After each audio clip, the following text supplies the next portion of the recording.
올 시즌 이강인은 PSG에서 팀 내 득점 순위 3위에 올라와 있습니다.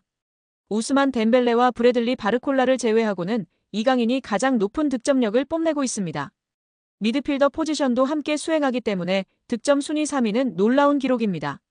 이와 더불어 팀 내 도움 순위와 공격 포인트 순위에서도 3위를 기록하면서 공격의 핵심으로 분류되고 있습니다.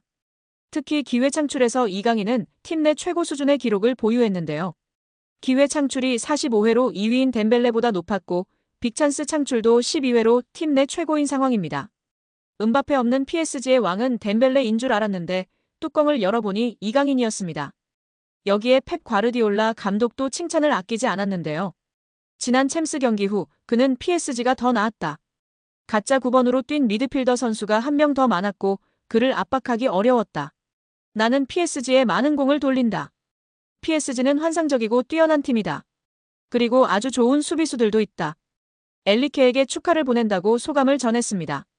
확실히 팀 내에서 자리를 잡은 이강인입니다. 프랑스 매체 르텐스포르트는 이강인은 루이스 엘리케 감독이 높이 평가하는 선수로 자리매김했다라면서 이강인은 가짜 9번 역할을 소화하며 과르디올라로부터 칭찬을 받기도 했다고 언급했습니다. 이어 프랑스 대표로 활약했던 샤르보니는 이강인은 중요한 선수다. 매우 중요하다. 그는 미친 활약을 해낸다. 첫 번째 시도와 수많은 움직임을 없애버린다. 그런 사람이 필요하다. 엘리케 감독이 이강인을 이 자리에 기용하는 이유를 알겠다. 그런 미친 선수가 필요하다라며 칭찬했습니다. 여기에 최근 슈퍼러브 축구 유튜버 팀이 발렌시아 훈련장에 방문하여 이강인을 유소년 때 가르쳤던 스승을 만났는데요. 이강인을 12세, 17세, 18세 때 가르쳤던 앙글로 코치와 인터뷰한 내용이 화제가 되고 있습니다. 앙글로 코치는 이강인은 항상 우상향으로 발전을 했어요. 12세 때 이미 또래들과 다르다는 것을 제 눈에는 보였어요. 나이에 비해 기술이 좋고 상대방을 쉽게 제치는 선수였어요. 그리고 나서 발전하며 진화했고 경험을 쌓아 성장하고 더 좋은 선수가 되었어요. 발렌시아 1군 선수감이라는 것을 의심한 적이 없어요. 이 아카데미 훈련장에서의 데뷔골과 환상적인 활약을 잊을 수가 없어요. 좋은 기억으로 남아있어요. 라며 극찬했습니다. 말 그대로 이강인 선수는 천재 선수란 게 맞는 말인 것 같습니다. 오죽하면 발렌시아 팀 내에서도 항상 나이가 2살 더 많은 형들 팀에서 경기를 항상 업해서 했으니까요. 거기다가 그것도 모자라서 전체 팀에서 유럽팀에서 스카웃하려고 난리법석을 떨었을 뿐 아니라 스페인 국대에서조차 외국인 선수를 영입하려고 국적이민을 시켜려고 했겠습니까? 말 그대로 스페인 축구를 씹어먹은 선수입니다. 그런 선수가 많거나 흔할까요? 강인 선수의 천재성, 잠재성은 많은 레전드들도 인정하고 있는 상황입니다. 비등비등 선수였음 절대 외국인을 이민시키려고 안 했을 겁니다. 아마도 이강인만한 선수는 20년간은 나오기 힘들 것이라고 레전드들이 입을 모으고 있습니다. 손흥민 선수에 이어 세계 축구사에 또 한 번의 역사를 쓸 것으로 기대받고 있는 상황입니다. 예전에 이강인이 터치플레이 채널에서 고 유상철 감독님이랑 얘기한 게 있었는데 유럽 선수들은 기본기는 엉망인데 상대가 압박이 왔을 때 어떻게 대처하는 판단 능력이 빠르다고 하는데요. 왜냐면 스페인 유수는 어릴 때 경기를 많이 뛰고 경기력 위주로 훈련한다고 합니다. 그래서 유럽 스카우터들이 한국 선수들 평가할 때 기술이 좋고 빠르고 기본기도 훌륭한데 전술이해 능력이 떨어진다고 지적하기도 했었습니다. 강인이는 이를 갖추기 위해 외국에서 축구를 해야 한다고 강인이의 부모님들께 적극 권했다고 전해지고 있습니다. 강인이 같은 아이를 본 적이 없어서 방송 후에도 UBFC에서 따로 교육했었고 결국 10살 때 스페인행이 성사되면서 헤어지게 된 것입니다. U20 월드컵 4강 김은중 감독도 우리나라 선수들이 옛날보다 기본기, 개인 능력이 훨씬 앞서고 있으나 특별하지 않은 것은 특징이 없다. 전술이해도 게임 운영 능력과 더불어 개인적 특징이 강해야 한다고 발언하기도 했습니다. 이강인 선수는 스페인에서 게임 운영 능력, 전술이해도 등이 탁월했고 탈압박과 드리블이라는 개인 능력까지 좋아 앞으로가 더욱 기대되는 상황입니다. PSG가 공식 홈페이지를 통해서 루이스 엘리케 감독, 아슈라프 하키미, 비티냐, 누누 멘데스의 재계약을 발표했습니다.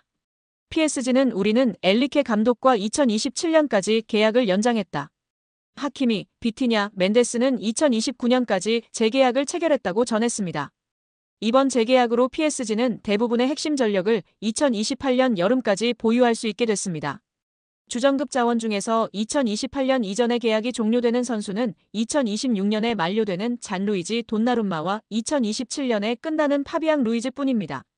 두 선수를 제외한 주전급 자원들은 모두 2028년 혹은 2029년까지 PSG 선수로 뜁니다. 이강인은 2028년까지 계약된 선수 중 하나입니다. PSG와 재계약을 체결한 세 선수의 중요성은 말로 다 설명이 불가능할 정도인데요. 풀백의 중요성이 날이 갈수록 중요해지는 현대축구에서 하키미와 멘데스를 잡은 건 매우 크다는 평가입니다. 하키미는 지난 시즌부터 유럽 최고의 풀백으로 인정받고 있으며 멘데스는 부상을 털고 돌아와 PSG의 왼쪽을 탄탄하게 지켜주고 있습니다. 핵심 미드필더인 비티냐도 마찬가지인데요. 현재 비티냐만큼 중원에서 사령관 역할을 해줄 수 있는 선수는 전 세계에 많지 않다는 평가입니다. 엘리케 감독의 전술 구현에서 매우 중요한 풀백과 수비형 미드필더를 잡았기 때문에 PSG는 후방부터 전방으로 이어지는 코어라인이 앞으로 3년 동안은 탄탄하게 지켜질 것으로 예상됩니다. PSG가 가지고 있는 목표는 딱 하나뿐입니다. 이미 프랑스에서는 적수가 없는 PSG이기에 유럽 최정상으로 인정받을 수 있는 유럽축구연맹 챔피언스리그 트로피를 원하고 있습니다. 킬리안 음바페가 레알 마드리드로 떠나면서 슈퍼스타는 잃었지만 PSG는 이제 조직력을 앞세워 UCL 트로피를 노리겠다는 계획입니다. 슈퍼스타 위주의 영입에서 벗어나 팀에 융화되고 조직력을 올려줄 수 있는 어리고 유망한 자원을 집중적으로 영입하는 중입니다. 이강인도 이러한 방향성에서 영입된 선수 중 하나입니다. 핵심 자원들을 모두 붙잡았기 때문에 당분간 PSG는 전력 유출에 대해서 크게 걱정할 거리가 사라졌습니다. B클럽들에게 있어서 핵심 선수 지키기는 매우 스트레스 받는 작업 중 하나지만 PSG는 전력 보강에만 집중할 수 있는 환경을 마련한 셈인데요. 엘리케 감독의 힘을 실어주기 위해서 2027년까지 재계약한 것도 이러한 방향성의 일환입니다. PSG는 여전히 스트라이커 자원이 약하다는 평가를 받지만 엘리케 감독은 제로톱 전술로 밀고 가는 중입니다. 최근에 우스망 덴벨레가 새로운 역할에서 기량이 터지면서 PSG의 걱정을 덜어주고 있습니다. 이강인과 함께 UCL 트로피를 노리려는 PSG의 계획이 차근차근 진행 중입니다. 토트넘에서 챔피언십 퀸즈파크 레인저스로 임대를 떠난 양민혁이 손흥민과 이강인에게 고마움을 표시해 관심을 모았습니다. 영국 TBR 풋볼은 유튜브 채널 슈퍼러브를 인용 양민혁이 QPR로 임대를 가기 전 손흥민에게 받은 조언을 이야기했다고 전했습니다. 양민혁은 슈퍼러브를 통해 흥민이 형과는 당연히 같은 팀에서 같이 생활했다. 훈련이 끝나고 같이 밥 먹고 냉탕도 항상 같이 했다. 타지에서 같은 팀 선배로서 많은 도움을 주셨다면서 임대 가서도 다치지 말고 경험 많이 쌓고 돌아오라고 했다고 밝혔습니다. 양민혁은 지난 2024년 K리그 강원FC에서 고교생 신분임에도 38경기에서 12골 6도움으로 강한 인상을 남겼습니다. K리그 1 역사상 최초 고교생 신분으로 프로 선수가 된 양민혁은 시즌 중이던 지난해 7월 토트넘과 계약해 주목을 받았습니다. 아직 어린 선수다. 프리미어리그의 높은 수준에 적응하기 위해서는 시간이 필요하다는 포스테코글루 감독의 말처럼 양민혁의 토트넘 데뷔전은 좀처럼 쉽지 않았는데요. 손흥민도 양민혁에게 부담을 주지 말아달라고 당부한 뒤 양민혁은 K리그 첫 시즌 12골과 도움을 많이 기록했고 밝고 두려움이 없는 선수라고 간주했습니다. 또 그는 양민혁이 팀에 합류하게 돼 기대되며 내가 도울 수 있는 부분은 돕고 싶지만 압박을 주지 않아야 한다면서 축구가 그에게 가장 중요하다고 덧붙이기도 했습니다. 결국 양민혁은 경험을 쌓기 위해 QPR로 임대 이적하기로 했습니다. 요한 랑게 토트넘 테크니컬 디렉터는 제게 있어 임대 시장은 선수들의 성장에 있어 매우 중요한 단계라면서 프리미어리그 데뷔를 한 선수들의 80% 이상이 임대를 경험했다고 밝혔습니다. 양민혁은 이강인의 이름도 언급했는데요. 한국 축구대표팀에서 이강인과 인연을 맺은 양민혁은 여기 와서 강인이 형이 되게 많은 도움을 주신 것 같다. 고마움을 전하기 위해 이렇게 방송을 통해 이야기한다고 밝혔습니다. 이어 형이 새해에 먼저 연락을 주셨다. 선배가 후배에게 먼저 연락 주기가 쉽지 않다면서 강인 이 형이 왔는데 어려움은 없냐. 자신감 가지고 너 하고 싶은 대로 하면 분명. 내가 좋은 위치에 원하는 위치에 갈 수 있다 등의 조언을 많이 해줬다고 마워했습니다. 양민혁은 국가대표팀에서 잠깐 봤는데도 기억해주고 정말 잘 챙겨줘서 너무 감사하다고 덧붙여 이강인에 대한 감사도 잊지 않았습니다.